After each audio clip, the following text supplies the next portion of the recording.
the weight forwards and down, which lifts the legs up in the air. Today I'm going to show you why you should be training this frog or crow position. Now that's the same if you're a total beginner and you're learning how to hover your toes for the first time, or you're super advanced and you can press up to handstands and do different variations. The frog crow position is super important.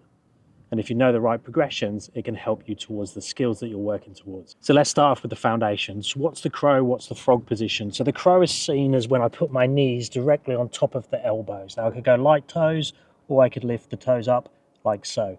The froggy position is more knees on the outside of the arms, or outside of the elbows, like that. Now there's benefits to training both. And I'd highly recommend that you build the base with both of them, so then you can call upon whichever variation you want to use, depending on the skill that you're working towards. So initially, just see if you can find a balance position. So balance in terms of the seesaw, how much my head and shoulders is down on one side and how high the hips are up on the other side. If I can get really comfortable with that, you find the sweet spot where you can easily balance the toes. And it's the same for both variations. So if my knees are directly on top of the elbows, head and shoulders come down, hips come up until the tiptoes become light, and then I can lift both feet up together, or I can lift one foot, then the other foot.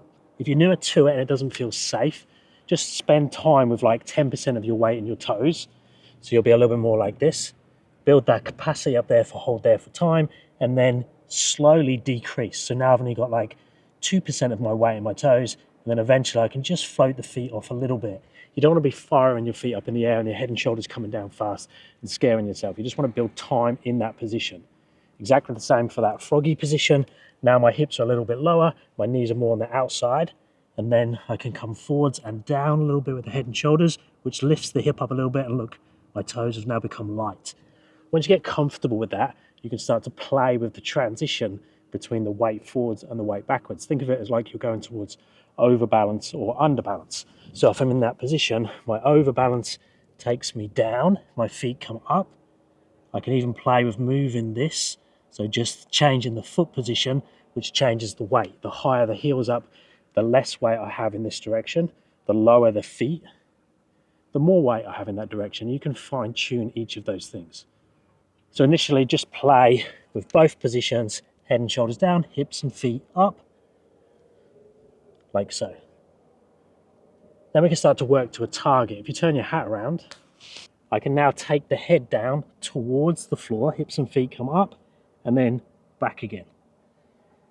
Exactly the same in the crow position. Now what you'll find here in the crow position, it's a lot more steeper angle because the hip is up much higher, because the knees are higher up on the elbows, meaning that the head might not be able to get actually down and touch. So if you have a higher crow position, look, I actually physically can't get my head to touch.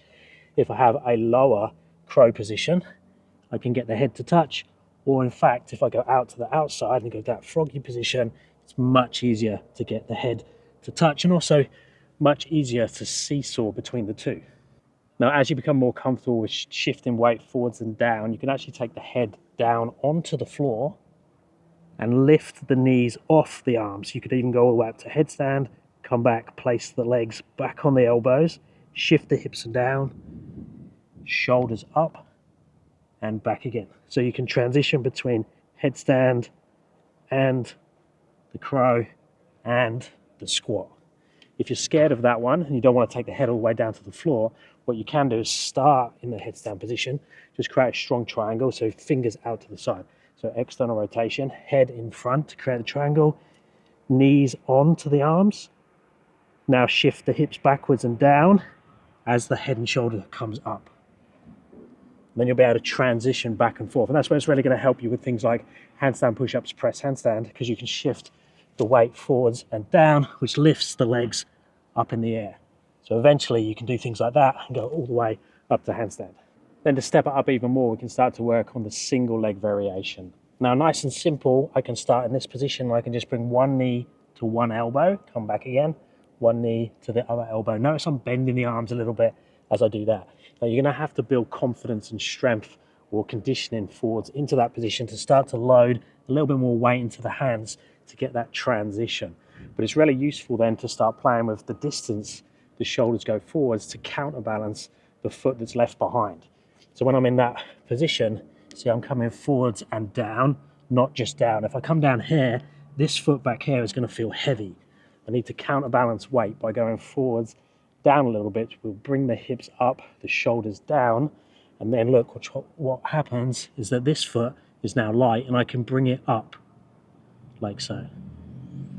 Now that only works if I've got enough weight in the hands and I'm enough of a distance forwards with the shoulders, but also down to counterbalance. Notice when I brought the foot in, it came in and up a little bit. It didn't just go up. If you send it up like this, it might be light there, but if I do that, it's going to send me backwards. So if that happens, I need to bring the foot in more and or take the head and shoulders forwards and down to compensate. Look, I can take the leg backwards straight, but I have to take the shoulders really far forwards to counterbalance. So it's a little bit easier to start with if you just play with stepping on and stepping off, and then you can slowly change that head and shoulder position forwards and backwards. Once you get comfortable with that single leg variation, it's useful to use a step or a box like this. So I could use this wall or I can use this. Now what I'm going to do now is see if I can step onto my froggy crow position from an elevated surface. So head down, shoulders down, knee to elbow and back again. That feels okay. I can try stepping on with both sides off like so.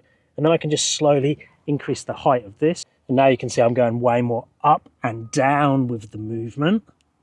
So it's starting to become a little bit more like crow to handstand, or just more of an elevated movement with the hips and the shoulders. And if you can get up to a height like that, you can probably do it against the wall. So exactly the same thing. I'm now going to start on the wall like this. I'm going to step into this position and back again. Now if that feels too hard, you can't transfer weight and it feels more like this, then what I'd recommend you do is move the hands nice and close to the wall so you can actually do a bit of both. So see, I've got weight now in the wall, slightly I can lean back, but my knees are still on my arms. Here I can then try and transition weight into the wall, eventually being able to walk all the way up, walk back down to that same position, find the elbows, toes are still on the wall, and then I can come off. But it is just really finding that sweet spot in terms of how low the head and shoulders are relevant to the hip and the feet, so it's balanced, so then you're light on the wall. So when you're moving up and down, your feet should feel like this on the wall, not like this. If it's like this, it's going to be really hard to transition the feet off the wall back into the frog or the crow. Now, as you start to build confidence and strength in this movement, you're going to want to start to go more towards the handstand. So you're going to have to get used to shifting the head and shoulders down and the hips up a little bit quicker so you get a little bit of momentum helping you. So watch this, head and shoulders down, feet up, and I can throw myself up. Now I am using a big push, but it's connected with the head and shoulders coming down, hips coming up, and then I push.